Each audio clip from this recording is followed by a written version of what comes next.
তৃণমূল নেতাদের বলছি, এটা মুসলিম বাড়ি, এখানে ভোট চাইবেন না। যদি ভোট চাওয়ার হয় দিল্লি গিয়ে ভোটটা চাইবেন। এটা মুসলিম বাড়ি, এখানে ভোট চাইবেন না। তৃণমূল নেতাদের বলছি খাস করে, এটা মুসলিম বাড়ি, এখানে ভোট চাইবেন না। আপনারা ভোটের যদি প্রয়োজন হয় দিল্লিতে গিয়ে ভোটটা চাইবেন।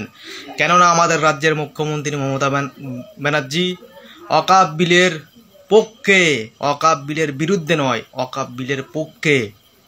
আমাদের রাজ্যের মুখ্যমন্ত্রী মমতা ব্যানার্জি বলছে যদি আন্দোলন করতে হয় দিল্লিতে গিয়ে আন্দোলন করুন।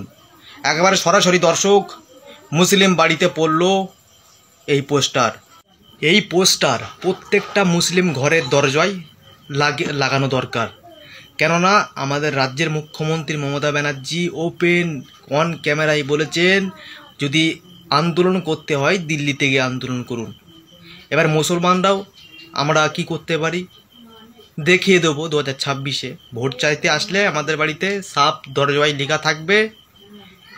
লেখা থাকবে যে এটা মুসলিম বাড়ি, এখানে ভোট চাইবেন না, এখানে ভোট চাইবেন না, দিল্লিতে গিয়ে ভোটটা চাইবেন। প্রত্যেকটা আমার ধর্মের মানুষদেরকে আমি বলতে চাই, আপনাদের ঘরের দরজায় এটা লিখুন।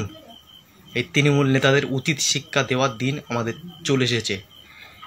আজ ওয়াকফ বিলের পক্ষে, সাপই তো বোঝা যাচ্ছে, আজ ওয়াকফ বিলের পক্ষে আমাদের রাজ্যের রানী সাহেবা, আমাদের মমতা ব্যানার্জি।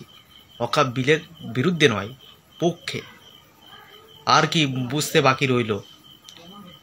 আজ তৃণমূল বিজেপি একই বুঝতে পেরে গেছি, আর আমাদেরকে বোঝাতে হবে না নতুন করে, আমরা সব বুঝে গেছি এখন। আমি আমার ধর্মের মানুষদেরকে বলবো আগামী 2026-এ এদেরকে যোগ্য জবাব দিন।